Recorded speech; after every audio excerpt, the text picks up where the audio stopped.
ನಮಸ್ಕಾರ ಸ್ನೇಹಿತರೆ, ಮತ್ತೆ ನಿಮ್ಮ ಸಿನಿಮಾ ಸಂತೆಗೆ ಸ್ವಾಗತ. ಇವತ್ತು ನಾವು ನೋಡಕ್ ಹೋಗ್ತಿರೋದು ಕನ್ನಡದಲ್ಲಿ ನೋಡಬಹುದಾದ 7 ಥ್ರಿಲ್ಲರ್ ವೆಬ್ ಸೀರೀಸ್. ಇಲ್ಲಿ ನಿಮ್ಗೆ crime, investigation, mystery, political drama ಮತ್ತು ರಿಯಲ್ ಇನ್ಸಿಡೆಂಟ್ ಬೇಸ್ಡ್ ಸ್ಟೋರೀಸ್ ಕೂಡ ಸಿಗ್ತವೆ. ಕೆಲವೊಂದು ಸೀರೀಸ್ಗಳಲ್ಲಿ ಒಂದೊಂದು ಎಪಿಸೋಡ್ ಮುಗಿದ್ಮೇಲೆ ನೆಕ್ಸ್ಟ್ ಎಪಿಸೋಡ್ ನೋಡದೇ ಇರೋಕೆ ಆಗಲ್ಲ ಅನ್ನೋ ತರಹ ಸಸ್ಪೆನ್ಸ್ ಬಿಲ್ಡ್ ಮಾಡಿರ್ತಾರೆ. ಸೊ ಈ ಲಿಸ್ಟ್ನಲ್ಲಿ ನಿಮ್ಮ ಅಟೆನ್ಷನ್ ಕೊನೆಯವರೆಗೂ ಹಿಡಿದಿಟ್ಕೊಳ್ಳುವ ಸೀರೀಸ್ ಯಾವುದು ಅನ್ನೋದನ್ನ ನೋಡೋಣ. ಮೊದಲು ನಂಬರ್ 7 ರಿಂದ ಸ್ಟಾರ್ಟ್ ಮಾಡೋಣ. Number 7 operation Safed Sagar. ಈ ಸೀರೀಸ್ ಒಂದು ಸಾಮಾನ್ಯ ವಾರ್ ಸ್ಟೋರಿ ಅಲ್ಲ. ಇದು 1999ನ ಕಾರ್ಗಿಲ್ ವಾರ್ ಸಮಯದಲ್ಲಿ ಇಂಡಿಯನ್ ಏರ್ಫೋರ್ಸ್ ನಡೆಸಿದ ಅತ್ಯಂತ ಚಾಲೆಂಜಿಂಗ್ ಮಿಷನ್ಸ್ಗಳನ್ನು ಬ್ಯಾಕ್ಡ್ರಾಪ್ ಆಗಿಟ್ಕೊಂಡಿರೋ ಮಿಲಿಟರಿ ಥ್ರಿಲ್ಲರ್. ಬಾರ್ಡರ್ನಲ್ಲಿ ಸಿಚುವೇಶನ್ ತುಂಬ ಸೀರಿಯಸ್ ಆಗಿರುತ್ತೆ. ಎನಿಮಿ ಫೋರ್ಸಸ್ನ ಮೂವ್ಮೆಂಟ್ಸ್ ಎದುರಿಸೋಕೆ ನಮ್ಮ ಏರ್ಫೋರ್ಸ್ ಪೈಲಟ್ಸ್ಗೆ ಡೇಂಜರಸ್ ಮಿಷನ್ಸ್ ಎದುರಾಗ್ತವೆ. ಇಲ್ಲಿ ಇಂಟ್ರೆಸ್ಟಿಂಗ್ ಆಗಿರೋದು ಕೇವಲ ಏರಿಯಲ್ ಕಾಂಬ್ಯಾಟ್ ಅಥವಾ ವಾರ್ ಸೀಕ್ವೆನ್ಸಸ್ ಮಾತ್ರ ಅಲ್ಲ.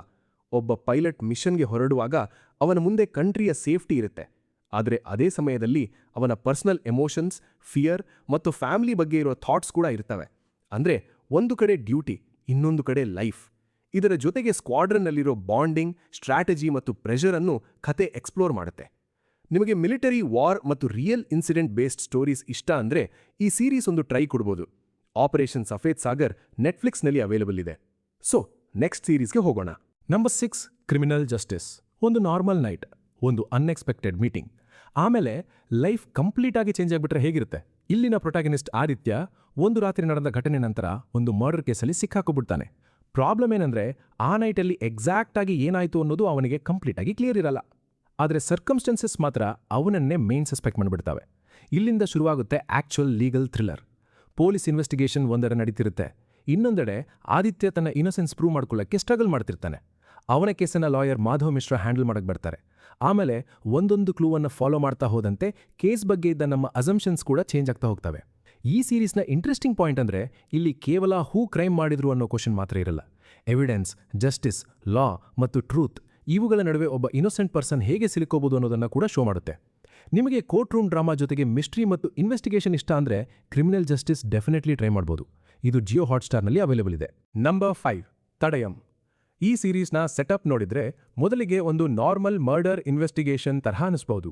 ಆದರೆ ಇನ್ವೆಸ್ಟಿಗೇಷನ್ ಮುಂದೆ ಹೋಗ್ತಾ ಹೋದಂತೆ ಈ ಮರ್ಡರ್ಸ್ ಒಂದಕ್ಕೊಂದು ಕನೆಕ್ಷನ್ ಇರಬಹುದು ಅನ್ನೋ ಡೌಟ್ ಶುರುವಾಗುತ್ತೆ. ಸ್ಟೋರಿ ಬ್ಯಾಕ್ಗ್ರೌಂಡ್ 1999ರ ಪೀರಿಯಡ್ನಲ್ಲಿ ಸೆಟ್ ಆಗಿದ್ದು ತಮಿಳುನಾಡು ಬಾರ್ಡರ್ ಪ್ರದೇಶದಲ್ಲಿ ನಡೆಯುವ ಸೀರೀಸ್ ಆಫ್ ಬ್ರೂಟಲ್ ಮರ್ಡರ್ಸ್ನ ಸುತ್ತ ರಿವಾಲ್ವ್ ಆಗುತ್ತೆ. ಇದನ್ನ ಇನ್ವೆಸ್ಟಿಗೇಟ್ ಮಾಡೋ ರೆಸ್ಪಾನ್ಸಿಬಿಲಿಟಿ SI ಅಧ್ಯಮಾನ್ ಮೇಲೆ ಬರುತ್ತೆ. ಆರಂಭದಲ್ಲಿ ಅವನಿಗೆ ಸಿಗೋ ಕ್ಲೂಸ್ ಒಂದಕ್ಕೊಂದು ಸಪರೇಟ್ ಆಗಿ ಕಾಣಿಸುತ್ತವೆ, ಆದ್ರೆ ಅವುಗಳನ್ನ ಕನೆಕ್ಟ್ ಮಾಡ್ತಾ ಹೋದಾಗ ಕೇಸ್ ಹಿಂದೆ ಒಂದು ಡಿಸ್ಟರ್ಬಿಂಗ್ ಪ್ಯಾಟರ್ನ್ ಇರಬಹುದು ಅನ್ನೋದು ಗೊತ್ತಾಗುತ್ತೆ.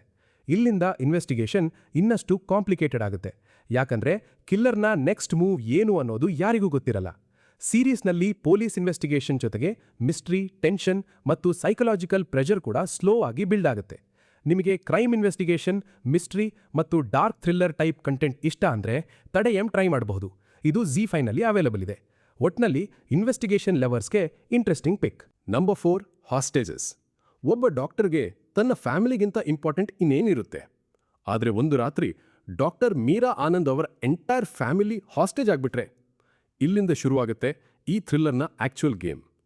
ಕೆಲವು ಮಾಸ್ಕ್ಡ್ ಮೆನ್ ಮೀರಾ ಅವರ ಮನೆಗೆ ಎಂಟರ್ ಆಗಿ ಅವರ ಫ್ಯಾಮಿಲಿ ಮೆಂಬರ್ಸ್ನ ತಮ್ಮ ಕಂಟ್ರೋಲ್ಗೆ ತೆಗೆದುಕೊಡ್ತಾರೆ. ಆಮೇಲೆ ಮೀರಾಗೆ ಒಂದು ಶಾಕಿಂಗ್ ಕಂಡೀಷನ್ ಕೊಡ್ತಾರೆ. ಅವರು ಹೇಳಿದ ಕೆಲಸ ಮಾಡಬೇಕು, ಇಲ್ಲ ಅಂದರೆ ಅವರ ಫ್ಯಾಮಿಲಿ ಮೆಂಬರ್ಸ್ನ ಲೈಫ್ ಡೇಂಜರ್ನಲ್ಲಿರುತ್ತೆ. ಇಲ್ಲಿಂದ ಮೀರಾ ಒಂದು ಇಂಪಾಸಿಬಲ್ ಸಿಚುವೇಷನಲ್ಲಿ ಸಿಲುಕ್ಕೊಳ್ತಾರೆ. ಒಂದು ಕಡೆ ತಮ್ಮ ಪ್ರೊಫೆಷನ್ ಮತ್ತು ರೆಸ್ಪಾನ್ಸಿಬಿಲಿಟಿ, ಇನ್ನೊಂದು ಕಡೆ ತಮ್ಮ ಫ್ಯಾಮಿಲಿಯ ಲೈಫ್. ಅವರು ಯಾರನ್ನ ಟ್ರಸ್ಟ್ ಮಾಡಬೇಕು ಅನ್ನೋದೇ ದೊಡ್ಡ ಕ್ವೆಶ್ಚನ್ ಆಗಿಬಿಡುತ್ತೆ. ಸ್ಟೋರಿ ಮುಂದೆ ಹೋಗ್ತಾ ಹೋದಂತೆ ಹಾಸ್ಟೇಜ್ ಸಿಚುವೇಶನ್ ಹಿಂದೆ ಇನ್ನೂ ದೊಡ್ಡ ರೀಸನ್ ಇರಬಹುದು ಅನ್ನೋ ಫೀಲಿಂಗ್ ಬರುತ್ತೆ. ಕೆಲವು ಕ್ಯಾರೆಕ್ಟರ್ಸ್ ಬಗ್ಗೆ ನಮಗೆ ಇನಿಷಿಯಲಿ ಒಂದು ಒಪಿನಿಯನ್ ಬರುತ್ತೆ, ಆದರೆ ಸ್ಟೋರಿ ಮುಂದುವರೆದಂತೆ ಅವರ ರಿಯಲ್ ಇಂಟೆನ್ಷನ್ಸ್ ಬಗ್ಗೆ ಡೌಟ್ ಬರೋಕ್ಕೆ ಶುರುವಾಗುತ್ತೆ. ಅದೇ ಈ ಸೀರೀಸ್ನ interesting part. Time pressure, family stakes, hidden motives ಮತ್ತು ಅನ್ಎಕ್ಸ್ಪೆಕ್ಟೆಡ್ ಟರ್ನ್ಸ್ ಇವೆಲ್ಲ ಮಿಕ್ಸ್ ಆಗಿರೋದ್ರಿಂದ ಎಪಿಸೋಡ್ಸ್ ಎಂಗೇಜಿಂಗ್ ಆಗಿರ್ತವೆ. ನಿಮಗೆ ಹಾಸ್ಟೇಜ್ ಬೇಸ್ಡ್ ಥ್ರಿಲ್ಲರ್ಸ್ ಇಷ್ಟ ಅಂದ್ರೆ ಹಾಸ್ಟೇಜಸ್ ಒಂದು ಗುಡ್ ಚಾಯ್ಸ್. ಇದು ಜಿಯೋ ಹಾಟ್ಸ್ಟಾರ್ನಲ್ಲಿ ಅವೈಲೇಬಲ್ ಇದೆ. Number 3 scam 1992 the Harshad Mehta story. Stock market ಬಗ್ಗೆ ಹೆಚ್ಚು ನಾಲೆಜ್ ಇಲ್ದವರಿಗೂ ಈ ಸೀರೀಸ್ ಇಂಟ್ರೆಸ್ಟಿಂಗ್ ಆಗೋದು ಇದರ ಬಿಗ್ಗೆಸ್ಟ್ ಪ್ಲಸ್ ಪಾಯಿಂಟ್. ಸ್ಟೋರಿಯಲ್ಲಿ ನಾವು ಫಾಲೋ ಮಾಡೋದು ಹರ್ಷದ್ ಮೆಹ್ತಾ ಅವರ ಜರ್ನಿ. ಒಬ್ಬ ಮಿಡಲ್ ಕ್ಲಾಸ್ ಬ್ಯಾಕ್ಗ್ರೌಂಡ್ನ ವ್ಯಕ್ತಿ ಮುಂಬೈನ ಫೈನಾನ್ಷಿಯಲ್ ವರ್ಲ್ಡ್ಗೆ ಎಂಟ್ರಿ ಕೊಟ್ಟು ದೊಡ್ಡ ಪ್ಲೇಯರ್ ಆಗಬೇಕು ಅನ್ನೋ ಆಂಬಿಷನ್ ಬೆಳೆಸ್ಕೊಳ್ತಾರೆ. ಅವರ ಕಾನ್ಫಿಡೆನ್ಸ್, ರಿಸ್ಕ್ ಟೇಕಿಂಗ್ ನೇಚರ್ ಮತ್ತು ಮಾರ್ಕೆಟ್ ಬಗ್ಗೆ ಇರೋ ಅಂಡರ್ಸ್ಟ್ಯಾಂಡಿಂಗ್ನಿಂದ ಅವರು ವೆರಿ ಕ್ವಿಕ್ಲಿ ರೈಸ್ ಆಗ್ತಾರೆ. ಒಂದು ಸ್ಟೇಜ್ನಲ್ಲಿ ಅವರ ಲೈಫ್ ಸ್ಟೈಲ್ ಮತ್ತು ಇನ್ಫ್ಲೂಯೆನ್ಸ್ ಎಲ್ಲವೂ ಮ್ಯಾಸಿವ್ ಆಗ್ಬಿಡುತ್ತೆ. ಆದರೆ ಪ್ರಾಬ್ಲಮ್ ಅಂದ್ರೆ ಸಕ್ಸಸ್ ಜಾಸ್ತಿ ಆದಷ್ಟು ರಿಸ್ಕ್ಸ್ ಕೂಡ ಜಾಸ್ತಿ ಆಗ್ತವೆ. ಫೈನಾನ್ಷಿಯಲ್ ಸಿಸ್ಟಮ್ನಲ್ಲಿರೋ ಲೂಟ್ ಹೋಲ್ಸ್ ಮತ್ತು ಟ್ರಾನ್ಸಾಕ್ಷನ್ಸ್ನ ಕಾಂಪ್ಲಿಕೇಟೆಡ್ ವರ್ಲ್ಡ್ನಲ್ಲಿ ಅವರು ಮುಂದೆ ಹೋಗ್ತಾ ಹೋದಂತೆ ಸಿಚುವೇಶನ್ ಕಂಪ್ಲೀಟ್ಲಿ ಡಿಫ್ರೆಂಟ್ ಡಿರೆಕ್ಷನ್ ತಗೊಳುತ್ತೆ. ಇನ್ನೊಂದ್ ಕಡೆ ಜರ್ನಲಿಸ್ಟ್ ಸುಚೇತಾ ದಲಾಲ್ ಕೆಲವು ಸಸ್ಪಿಷಿಯಸ್ ಫೈನಾನ್ಷಿಯಲ್ ಆಕ್ಟಿವಿಟೀಸ್ನ ನೋಟಿಸ್ ಮಾಡ್ತಾರೆ. ಅಲ್ಲಿಂದ ಸ್ಟೋರಿಗೆ ಇನ್ವೆಸ್ಟಿಗೇಷನ್ ಆಂಗಲ್ ಕೂಡ ಆಡ್ ಆಗುತ್ತೆ. ಈ ಸೀರೀಸ್ನ ಬೆಸ್ಟ್ ಪಾರ್ಟ್ ಅಂದ್ರೆ ಇದು ಕೇವಲ ಸ್ಕ್ಯಾಮ್ ಬಗ್ಗೆ ಹೇಳೋದಿಲ್ಲ.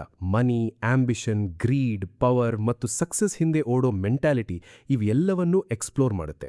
ನಿಮಗೆ ರಿಯಲ್ ಇನ್ಸಿಡೆಂಟ್ ಬೇಸ್ಡ್ ಥ್ರಿಲ್ಲರ್ ಜೊತೆಗೆ ಬಿಸ್ನೆಸ್ ಮತ್ತು ಫೈನಾನ್ಸ್ ಎಲಿಮೆಂಟ್ಸ್ ಇಷ್ಟ ಅಂದ್ರೆ ಸ್ಕ್ಯಾಮ್ 1992 ಡೆಫಿನೆಟ್ಲಿ ವಾಚ್ ಲಿಸ್ಟ್ನಲ್ಲಿ ಇರಬೇಕು. ಇದು ಸೋನಿ ಲಿವ್ನಲ್ಲಿ ಅವೈಲಬಲ್ ಇದೆ. ನಂಬರ್ 2 ಮಾಯಾಸಭಾ. ಇದು ಪ್ಯೂರ್ ಕ್ರೈಮ್ ಥ್ರಿಲ್ಲರ್ ಅಲ್ಲ, ಆದರೆ ಪೊಲಿಟಿಕಲ್ ಡ್ರಾಮಾ ಜೊತೆ ಸಸ್ಪೆನ್ಸ್ ಮತ್ತು ರೈವಲ್ರಿ ಎಲಿಮೆಂಟ್ಸ್ ಇರೋದ್ರಿಂದ ಈ ಸೀರೀಸ್ ತುಂಬಾ ಎಂಗೇಜಿಂಗ್ ಆಗಿರುತ್ತೆ. ಸ್ಟೋರಿಯ ಸೆಂಟರ್ನಲ್ಲಿರೋದು KKN ಮತ್ತು MSR. ಇಬ್ರು ಡಿಫ್ರೆಂಟ್ ಬ್ಯಾಕ್ಗ್ರೌಂಡ್ಸ್ನಿಂದ ಬಂದವರು, ಆದರೆ ಇಬ್ಬರಲ್ಲೂ ಒಂದು ಕಾಮನ್ ಥಿಂಗ್ ಇದೆ. ಪೊಲಿಟಿಕ್ಸ್ನಲ್ಲಿ ತಮ್ಮದೇ ಆದ ಐಡೆಂಟಿಟಿ ಕ್ರಿಯೇಟ್ ಮಾಡಬೇಕು ಅನ್ನೋ ಆಂಬಿಷನ್. ಅವರು ಮುಂದೆ ಬರಕ್ಕೆ ಟ್ರೈ ಮಾಡ್ತಾ ಹೋದಂತೆ ಫ್ಯಾಮಿಲಿ ಪ್ರೆಷರ್, ಸೋಷಿಯಲ್ ಬ್ಯಾರಿಯರ್ಸ್ ಮತ್ತು ಪೊಲಿಟಿಕಲ್ ಕಾಂಪಿಟಿಷನ್ ಒಂದೊಂದಾಗಿ ಎದುರಾಗ್ತವೆ. ಆರಂಭದಲ್ಲಿ ಇವರ ಜರ್ನಿ ಮತ್ತು ಫ್ರೆಂಡ್ಶಿಪ್ ಮುಖ್ಯವಾಗಿ ಕಾಣುತ್ತೆ. ಆದರೆ ಪೊಲಿಟಿಕ್ಸ್ನಲ್ಲಿ ಪವರ್ ಮತ್ತು ಪೊಸಿಷನ್ ಇಂಪಾರ್ಟೆಂಟ್ ಆಗ್ತಾ ಹೋದಂತೆ ರಿಲೇಷನ್ಶಿಪ್ಸ್ ಕೂಡ ಚೇಂಜ್ ಆಗಕ್ಕೆ ಶುರುವಾಗ್ತವೆ. ಇಲ್ಲಿನ ಇಂಟ್ರೆಸ್ಟಿಂಗ್ ಪಾರ್ಟ್ ಅಂದ್ರೆ ಪೊಲಿಟಿಕ್ಸ್ ಅಂದ್ರೆ ಕೇವಲ ಸ್ಪೀಚಸ್ ಅಥವಾ ಎಲೆಕ್ಷನ್ಸ್ ಅಲ್ಲ, ಅದರ ಹಿಂದೆ ಇರೋ ಆಂಬಿಷನ್, ಲಾಯಲ್ಟಿ, ರೈವಲ್ರಿ ಮತ್ತು ಪರ್ಸನಲ್ ಡಿಸಿಷನ್ಸ್ ಒಬ್ಬನ ಲೈಫನ್ನ ಹೇಗೆ ಚೇಂಜ್ ಮಾಡುತ್ತವೆ ಅನ್ನೋದನ್ನ ಸೀರೀಸ್ ಎಕ್ಸ್ಪ್ಲೋರ್ ಮಾಡುತ್ತೆ.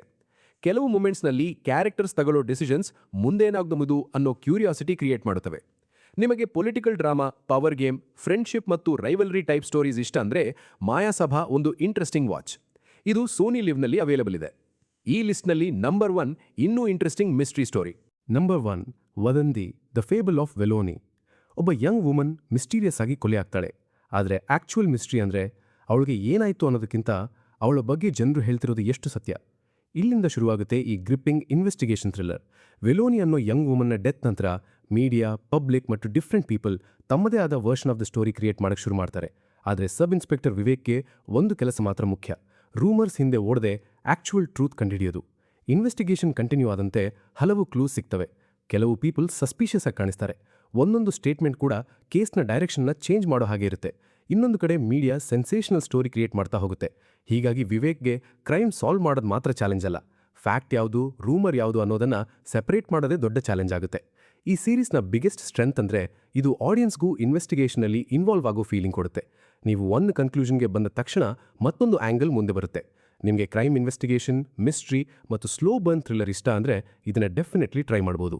ವದಂತಿ ದ ಫೇಬಲ್ ಆಫ್ ವೆಲೋನಿ ಪ್ರೈಮ್ ವಿಡಿಯೋದಲ್ಲಿ ಅವೈಲಬಲ್ ಇದೆ.